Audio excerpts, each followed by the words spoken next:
And coming up on UT Today, hear how COVID-19 is affecting international students from going home. Plus, how a group of students are keeping the theater stage lit despite COVID restrictions. And later, we introduce you to a group of students learning the art of samurai. That and more coming up on UT Today.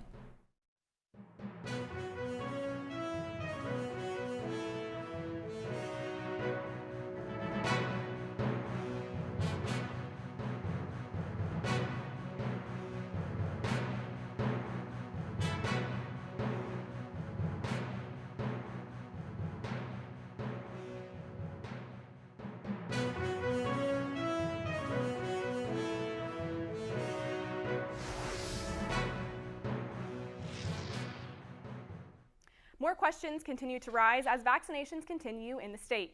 Good morning and thanks for joining us on this Easter Sunday. I'm Mar McDilton. And I'm Olivia Calfee. Welcome to UT Today, a product in the School of Journalism and Electronic Media at the University of Tennessee. The rise in distribution of COVID-19 vaccines has raised a lot of questions. UT Today reporter Nina Howard is here in the studio to answer those questions. Nina? Thanks, Olivia. After a year of COVID, vaccines have been made available to the public, which includes the UT community. Starting April 5th, everyone 16 and older will be able to schedule a vaccination appointment. There are 3 different types of vaccinations: Pfizer, Moderna, and Johnson & Johnson. Pfizer and Moderna are both required 2 doses 2 to 3 weeks apart, while Johnson & Johnson is only 1 dose, all of which are prone to cause side effects such as fatigue, headache, chills, fever, and nausea. When going to get tested, there are no costs to Tennesseans. However, you will be asked to provide a form of identification and insurance. There are no specific requirements or steps to follow prior to getting vaccinated. During your visit, the vaccine is administered like a traditional vaccine. It is injected into the top muscle of your arm of choice, and you will be asked to sit for 15 minutes to monitor first reactions. Side effects are subject to each individual person. After receiving the vaccine, you receive a card that indicates the vaccine you received as well as the date. Nina, about that vaccination card, we've seen a lot of those on social media. How safe is that? The CDC recommends that you do not post your vaccination card onto social media to prevent fraud, as well as continue to follow guidelines set in place to prevent the further spread, such as wearing a mask, social distancing, and disinfecting surface areas on a regular basis. We have all that information on our website. Back to you guys. Thanks, Nina. And with vaccines quickly rolling out all over the country, they are becoming readily available for all students at the university. Maya McCoy reporting. The COVID-19 vaccine will soon be offered to all student athletes at the University of Tennessee. Here's what track and field athletic trainer Naoki Nagish has to say. Our goal is protect the student athlete, coaches, and then other support staff in the athletics department. And then after they get the vaccine, we can provide a safer environment. So we have 2 options. One, we can get the Johnson & Johnson one from the Student Health Center, and then also the Knoxville Health Department helping us to get the Moderna one. Even though there will be many student athletes receiving the vaccine, COVID-19 protocols will mostly stay the same. We still following the CDC guideline. Also, they don't have to be in the quarantine pool, so they are not going to be like suspended, from a COVID issue. With the vaccines being distributed, this gives hope that maybe things can return to normal in the near future. Hopefully, this pandemics we can get over the pandemics soon, and then I hope this vaccine can be a game changer.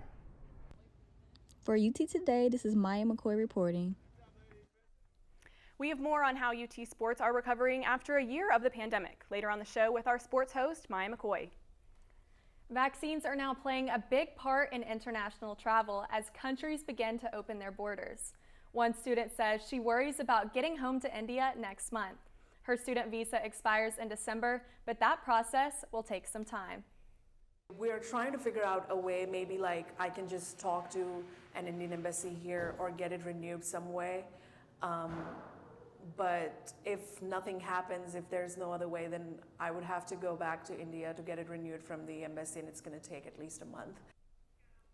The Center for Disease Control has India listed as a moderate threat for COVID-19. But Kamari says her family is not comfortable with her coming home because they are still waiting to be vaccinated. More on this story at uttodaytv.com. Knoxville citizens and UT students are experiencing a special kind of theft. Reporter Cameron Morgan Rumsey has more. Converters are an integral part to any vehicle. Located under cars, they're what filter out toxic emissions. But filtering toxins isn't all they're good for. They're also great for making money and are a prime target for thieves. Maddie Wright is a UT student who lives here in West Knoxville. After a date night at her boyfriend's, she realized something was wrong with her car. I started my car and someone had stolen the catalytic converter off the bottom of my car, like jacked my car, taken it in the middle of the night, and I had no idea. Allstate.com says the car parts contain valuable precious metals. Thieves will saw the converters off the bottom of cars and then sell them to scrapyards. Business is booming, too. Miss Wright says her mechanic has seen this time and time again as of late. He had told my mom that he had towed 4 other Priuses from the area that day to get fixed for the same problem. And so that was kind of unexpected. Stealing a catalytic converter is easy. Just take a look at this security camera footage. The thief is in and out in less than a minute, and the repairs can be costly. So I think the final cost of the repairs was right around $800, $900. So what can be done to protect yourself? Well, Allstate recommends having your converter welded to the frame of your car. That way, they're harder to steal. And if that isn't possible, try engraving your vehicle identification number onto the converter itself. That way, when thieves see it, they know they can't sell it. Reporting in Knoxville for UT Today, Cameron Morgan Rumsey. Thanks, Cameron, for that information. And coming up this morning, hear how a group of students on campus are keeping the theater stage lit despite COVID restrictions. Plus, want to know where I got this jumpsuit? Stay tuned till after the break to find out.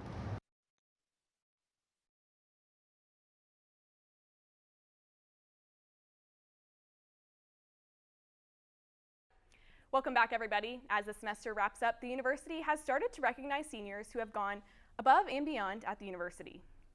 Each year, a select few undergraduate students are surprised with the Torchbearer Award, the highest honor presented at the university. We spoke to one of the recipients reflecting on her 4 years at UT. I know it can be a little daunting to come to a school this big, but really how I found a way to navigate it and really make this a home is to get involved in so many different areas. So you have all these different little friend pockets all over campus, which is really nice and rewarding. Also, I would encourage people to get involved in the Knoxville community. I think Knoxville has so many amazing opportunities to offer, from parks to local restaurants to local shops, as well as so many local nonprofits that you really can just delve into and invest in. Also, I really encourage upperclassmen to mentor those younger students and invest in them so they can make the most of their time here at UT. Students are awarded based on academic achievement and commitment to the university and Knoxville community. Last week, New York Mayor Bill de Blasio publicly announced vaccination efforts to help get actors back on stage. But what about those who aren't on Broadway? UT Today reporter Courtney Cox spoke with one group of actors on campus who have been producing full-length shows despite being on Zoom. After COVID-19 first hit, the theater industry had no choice but to close their curtains. But after almost a year and vaccines beginning to roll out, the show just might go on. Old banners and COVID guidelines now hang where posters for shows once were. Despite the Clarence Brown Theater not producing shows, All Campus Theater, or ACT, is the student theater club that hasn't stopped performing. I spoke with Alan Toney, the advertising chair of ACT, on how COVID has impacted them and their projects. First, let me just say that an ACT event was the very last event that happened on campus before everything shut down. The Musical Theater Review last year was on March 10th, and everything started shutting down March the 11th. So we were the last event on campus. So it was kind of shocking, and it was kind of like, how do we push forward with it? And how did they do it? By fully going on Zoom and dedicating this season to producing plays written by ACT's own members. But one has to wonder, with theaters locked and Zoom taking over, will the magic of theater ever come back? Tony believes a different kind of magic. It's not the authentic magic of being in a theater, performing on a stage, and feeling the chemistry and the grit and the sweat of the audience watching you. It's definitely not that. And that's been the hardest part of this, because it's really hard to foster that. But I'm not going to say it's better or worse, but it's just a different kind of magic. A magic that actors hope to experience once again sooner rather than later. Reporting from the Clarence Brown Theater for UT Today, I'm Courtney Cox.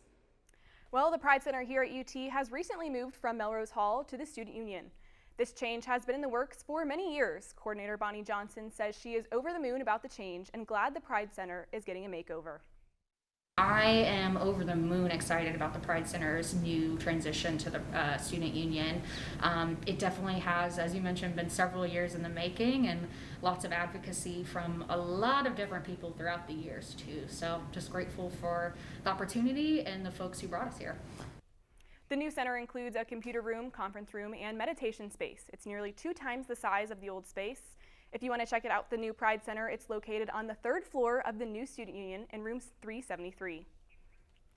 Fast fashion, while growing popular, has also been shown to be 10% of the world's population. Scarlett Simpson shows you an alternative option for you to try on. Wearing your granddad's clothes is not just a line from the famous song Thrift Shop. Jenny Salata and April Berger from French Fried Vintage offer a second chance for secondhand items. It's vintage fashions from classy chic to funky freak for everybody. When shopping secondhand, you can find a variety of styles, from a 70s jumpsuit to an 80s acid wash dress to even your favorite band tee. Anne-Marie Toomer, an avid thrift shopper, knows the real meaning behind taking a walk in someone else's shoes. So in high school, that was like, well, it's always been my hobby to like go to these thrift stores and find these like super unique pieces for little to nothing. So I challenge you to see what you can find with only $20 in your pocket. Reporting for UT Today, I'm Scarlett Simpson. And coming up on UT Today, we have a look into Neyland capacity for the upcoming football season. Plus, a Meet the Vols with one of UT football players, so stick around.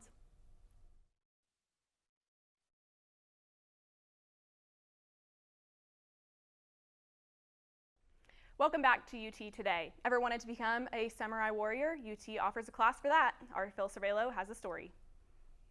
The modern warrior, the modern samurai, needs the same sort of code. You need your own personal code of honor.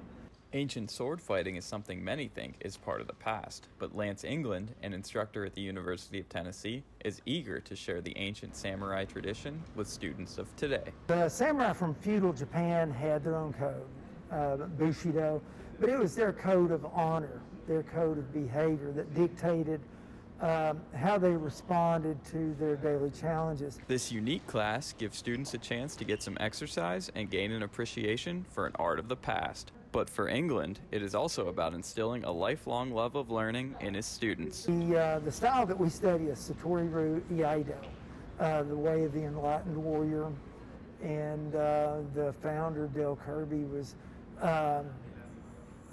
very adamant about the student being a lifelong learner and about maintaining a healthy lifestyle.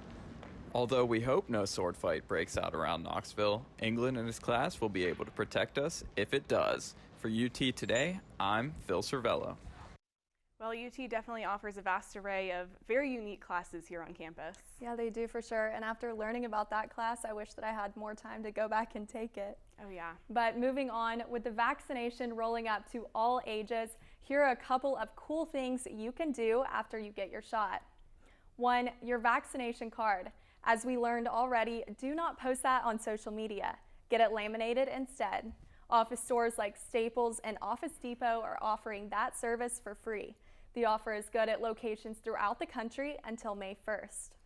Krispy Kreme is trying to get people vaccinated. The company is offering a free donut to anyone that provides their vaccination card. Just bring it to any location and receive a free glazed donut. Well, speaking of vaccines, I know a lot of people here in East Tennessee, and for us too, we get to go home because our families are starting to get vaccinated. So I'll be traveling home for Easter this week. And what about you? Yes, I'm actually traveling home as well. I haven't seen my grandparents in over a year. And so I'm really excited because they recently got their vaccinations. So I'll get to go home and see them and give them a big hug. Yeah, Yeah. What do you guys have any special celebrations for Easter? We usually get together with a lot of people, but we wanted to keep it small this year, so it's just going to be me and my parents and my grandparents. Yeah. What about you? I'm looking forward to going home. My mom and I love to cook together, so Yes. it'll be fun to cook Mine a nice too. big Yes. Easter dinner. Yes. All right, well, that's going to wrap up our show for this week. Be sure to let us know on Instagram and Twitter at UTtoday_TV what you would do with Samurai Training. Yeah, and be sure to head over and let us know what your Easter celebration looks like this year. We would love to see what you guys are doing to safely celebrate Easter. And I also want to give a big shout out to everyone behind the scenes that makes this show happen each week. So we would like to end the show with scenes from one of Knoxville's famous dogwood trails, now in full bloom. If you can, go out and enjoy them on a drive, walk, or a bike ride. As always, we will see you next week on UT Today. Have a great day, and to those who celebrate, happy Easter.